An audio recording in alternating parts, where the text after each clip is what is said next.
Serb nicknames can be frustrating. Very often there is little logic when nicknames are formed.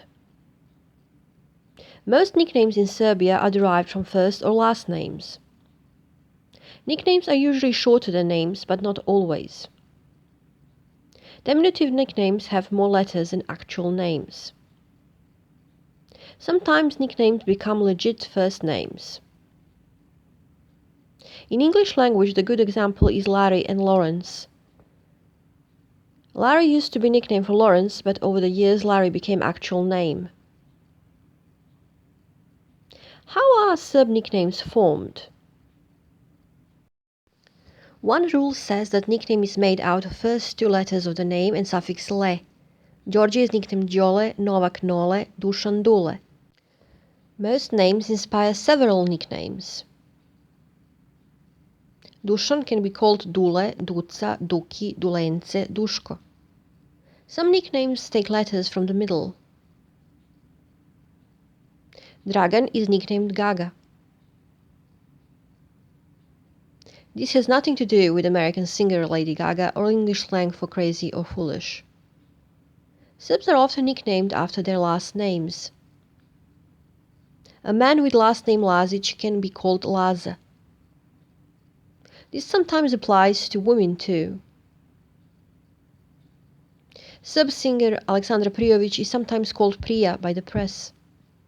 Female name Jelena sprouted a huge number of nicknames. There are Jela, Jeca, Lela, Lena, Lenka, Jelica. Lena, Lenka and Jelica became actual names. Some nicknames vanished from usage.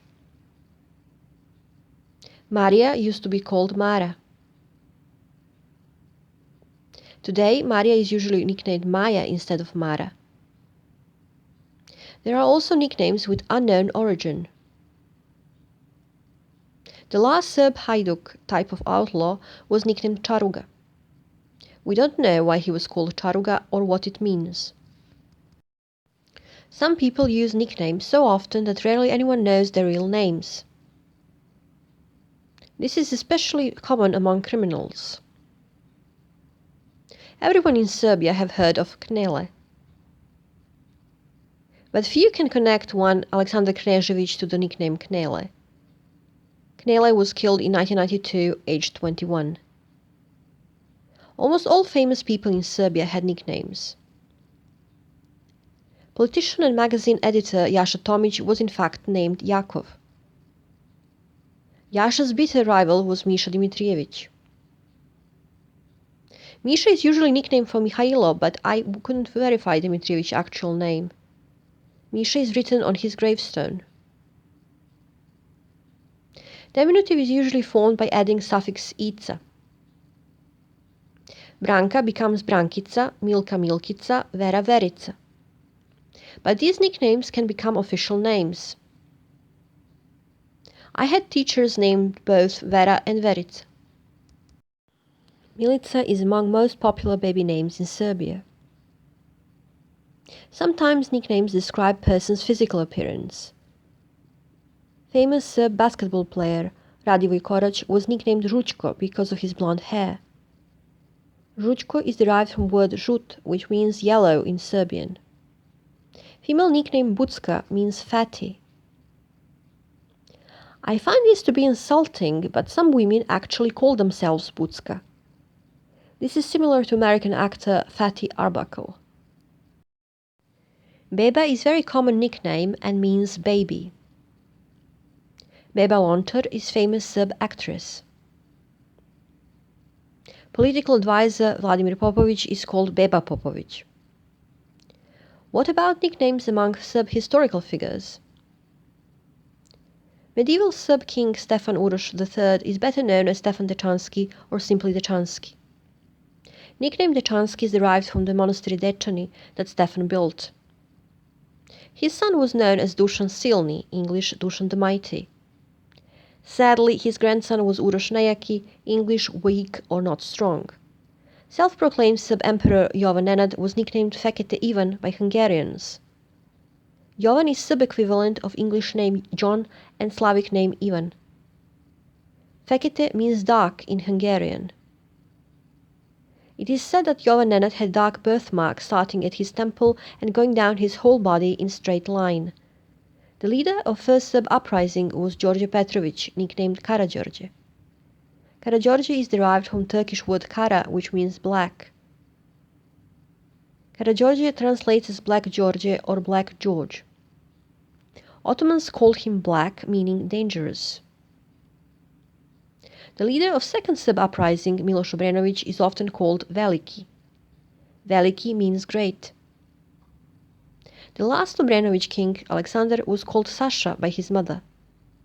He was killed by military secret society called Black Hand. The most famous member of Black Hand was Dragutin Dimitrijević. He was nicknamed Apis after the Egyptian bull god. This was a reference to his strong physique and energy. King Petar was called Oslobodilac, Stari Kralj, and Čika Pera. Oslobodilac means liberator. Stari Kralj means old king. Čika Pera would translate as Uncle Pera, with Pera being short for Petar. Čika or uncle is often an honorary title given to famous men. Famous poet Jovan Jovanović Zmaj was often called Čika Jova. Zmaj means dragon, and it was derived from a satirical journal he published called Zmaj. King Alexander Karađorđević was known as Ujedinitelj, English the unifier. He was the main person behind creating Yugoslavia. During World War II, Serbs were divided in supporting partisans and Chetniks. Partisan leader was Josip Broz, nicknamed Tito. The popular story tells how Josip Broz got his nickname.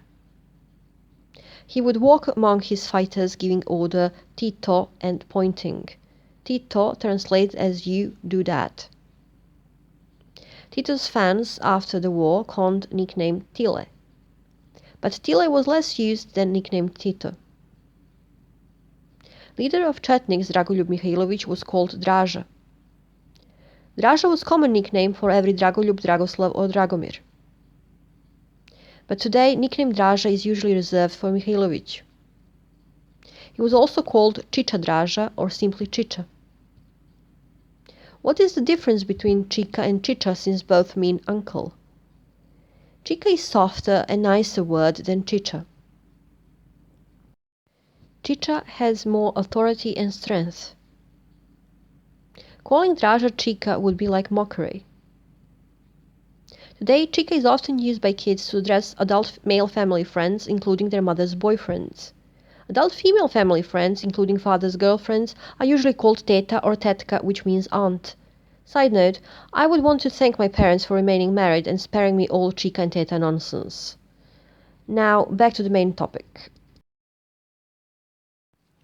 Yugoslav politicians after World War II often used their nicknames. I don't know if this was done to make them look benign and approachable, or they wanted to show how different they were from old politicians, or they wanted everyone to remember their World War II activities. Probably it was a mixture of all three. Tempo, Leka and Krcun were some of them.